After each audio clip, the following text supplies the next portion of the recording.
and we've got Marty, and he's going to tell us about their mission and what they're doing. Sure. Motorcycle Relief Project is a 501c3 veteran-run nonprofit. We take veterans and first responders that suffer from PTSD, depression, anxiety on 5-day adventure motorcycle rides. The only cost to them is they got to get themselves to where we ride. In the summertime, that's Denver. We ride in the mountains of Colorado. And in the spring and fall, we ride here in Arizona and Tucson and Arivaca and Young, Arizona. They don't need an adventure motorcycle. I got 16 BMW R1200 GSs in our fleet. They don't need any adventure riding gear. We got helmets, pants, jackets, and they also don't need dirt riding experience because we bring an MSF certified adventure coach to provide basic dirt riding skills, because riding an adventure motorcycle or any motorcycle off pavement is significantly different than riding on the street. So the motorcycle's a hook. It gets folks in the door. The work that we really do happens when we're done riding for the day. So we centrally locate at a cabin or a Airbnb. You know, we're limited by bed space, so it has to have enough beds to facilitate the 8 participants and 4 staff for every ride. So on the riding side of the house, we have a lead rider, a mid rider, and a sweep rider. We also have a truck that follows around that has a motorcycle lift that can do recoveries if we break something, and serves as kind of like a little pseudo ambulance to take folks to the hospital if in case something happens. But you know, more often than not, that doesn't happen. But in the evenings when we're done riding for the day, after we have a meal and we talk about the day, you know, what was good, what was bad. But after dinner, we move into the great room, and we have, it's not therapy, there's no therapist present. It's just folks that have a shared life experience having a guided conversation. You know, I tell folks all the time, you don't need to be a veteran or first responder to carry weight. Life is heavy, but you know, we provide an opportunity and a space for folks to unpack some of that weight and allow them. You know, we're not going to take that weight from you because I have my own weight. I don't need yours, but we're going to let you repack it. That makes it more efficient to carry, and it's easier to carry. And the more often you do that, give stuff air and let it air out and repack it, it gets easier to carry every time. So it's a progressive thing. But the tools that we provide are super simple. You know, you have mindfulness is one of them. We also talk about resistance. You know, we are our own worst enemy. And, you know, if you employ the tools that we offer, you have the potential to change your life. We've taken guns out of folks' hands. We've taken folks permanently off of VA prescribed opioids because, you know, we all understand that the treatment methodology for the VA is step 1, prescribed. They're treating a symptom by prescription. And that's problematic for a number of reasons. But, you know, we had a guy come through and he was hooked on opioids, and we're like, dude, you can't take that when you're riding. So he quit cold turkey. And every day at the end of the day, he would come flop down on a bed while we're making dinner for everyone and go through legitimate withdrawal symptoms. Flop sweat, shaking, whole 9 yards. And that was nearly 9 years ago, and he hasn't taken that stuff since. That's the level of the tools and the network that we offer folks, because you know, a lot of times people think that they're going through life dealing with this stuff on their own. You know, and the adventure motorcycle is kind of metaphoric for life. So if you're out riding by yourself and you fall down, there's only one person you can rely on to pick yourself up. Well, we use that like, hey, you shouldn't be doing it on your own because you're not. So someone's there to help you pick yourself up and get you straight and back on the road. And that's, you know, a metaphor for, you know, life in general. So, you know, in a nutshell, that's what we do without going into grave details. You know, for us to put 8 folks through the program, it costs about $15,000 for a week. And that's a lot of money, but we're talking that $15,000 is, you know, life-impacting experience for folks. We're not just impacting the participant, we're impacting everyone around them. their wives, their girlfriends, their significant others, and improving their life. We're taking folks that are self-isolating and cutting themselves off from society, and we're bringing them back out. We had another individual come through the program, and he was self-isolating, and he comes out of the program and goes and gets on a race team for the Baja 1000s, raced it like 4 times. And that's something that he wouldn't have done had he not come through the program and gotten that experience and realized that it's not quite as bad as it seems. So that in general is what we do. That's really cool. I've been through kind of a similar program. Instead of doing motorcycle riding, it was a hiking thing. And they did it here in northern Arizona. It's called Treks for Vets. In Colorado, they have a program called Huts for Vets. And that's where the original idea came from, Huts for Vets. And they go out and they go hiking and they get out into the mountains and they go as a team. Yep. And they've got some books that they read and things like that. And it's super cool. But one of the things that we really love is this intentional veteran community, right? I think there's so much power in connecting with other veterans because we all understand each other. We all we have that baseline knowledge. And when we come together as an intentional community in that way, it totally brings people out of isolation, because that's one of the worst things, right? It's total leading factor towards veteran suicide. Yeah, so we've done a couple of rides in California, and the facility we use in California, the guy that owned that facility hired a caterer to come and cater for us, and the guy would do all the cleanup and all the prep work and whatnot. And that dynamically kind of changed the feel of things, because now we're not working as a team to clean up dinner and breakfast. So yeah, we're bringing folks that have been out of, the military community, and we're bringing them and making them feel like they're part of a team. And, that's one of the things that makes it, so effective. But the other challenge on the flip side of that is when they leave, now they're back by themselves, but we've given them a network. So every ride, they have their own little secret Facebook group, so they communicate amongst themselves. And then outside of that, there's a larger secret Facebook group that no one outside the organization has access to, that has all of our alumni. So to date, we've done 75 relief rides. That's what we call them. We've put 517 men and women through the program, and this is year number 10. And we've had folks from all 5 services and Space Force and Coast Guard, even though Coast Guard's not really part of the Department of Defense, but and we've also had international partners. We've had some British military. We've had Canadian law enforcement. We have Canadian military forces that have been through our program, and they take that information and they go back. And one of the things we ask, on Icebreaker night when we're going around them is, how did you hear about us? So the BMW Motorcycle Owners of America, we have a full page or half page ad in the magazine that they send out every month.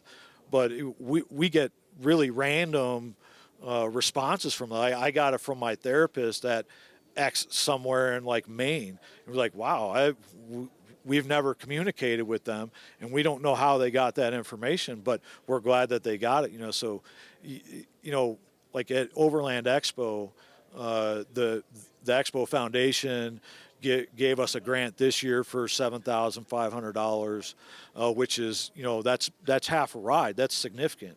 And,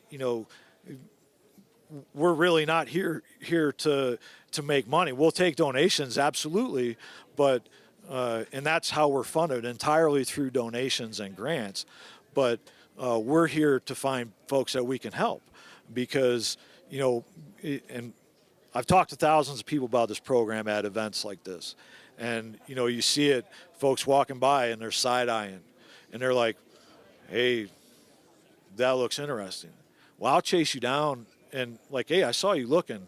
And I can stand here and have a conversation with someone. Just before you walked up, there was years ago, there was a guy that I talked to, and he had his girlfriend with him. And I wear mirrored sunglasses when I'm doing this, when I'm talking to folks, partly because when I'm talking to them, I'm kind of looking at who they're with, because the person that they're with is telling me everything I need to know, and they don't have to say a word, because the response is like, I don't have any problems.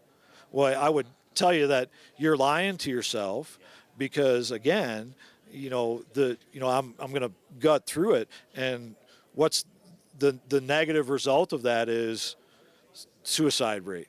The 22 a day is, that number is not entirely accurate, but it's coming down, which is important. And it's coming down because we are directly addressing issues. And there's a lot of organizations out there that don't directly address issues.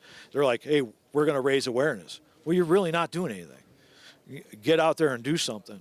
And it's really, personally, I'm the nonprofit space is really competitive, and people are really territorial. I don't compete with anyone for funding because our funding stream is different. But if you're a veteran, even if you don't ride a motorcycle and you need help, go find something. It doesn't have to be motorcycles. There, you mentioned something about huts for vets, and Project Sanctuary is another one. Project Healing Waters, fly fishing. Find something. I was telling somebody earlier, Sebastian Younger, the guy that wrote the book, Find Your Tribe, because when you find it, it'll lock in a place like it was meant to be, because we're hardwired to find the community of people that we identify with. And so we have a kind of double layered thing, and every other nonprofit that serves veterans and first responders, it's double layered. So we have motorcycles, that's a shared enjoyment, and then the veteran thing locks in. And the difference between the veterans and first responders, like, we all speak different languages, but we understand. And even though the first responder trauma is a little bit different, and there's some crossover because you have a lot of veterans that transition to first responders, but the trauma is different.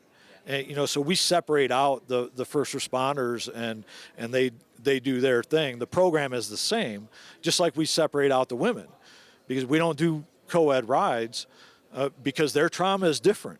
And if we did that, a co-ed ride, there's something that someone might want to unpack that doesn't get unpacked because of somebody that's in the room. And that's one of the reasons why we don't bring a therapist on a ride, is because we found that someone's not going to unpack something they haven't told anybody. They haven't told their wife, and you give them that opportunity where, again, we don't report to anybody, and what happens on a ride stays with that group.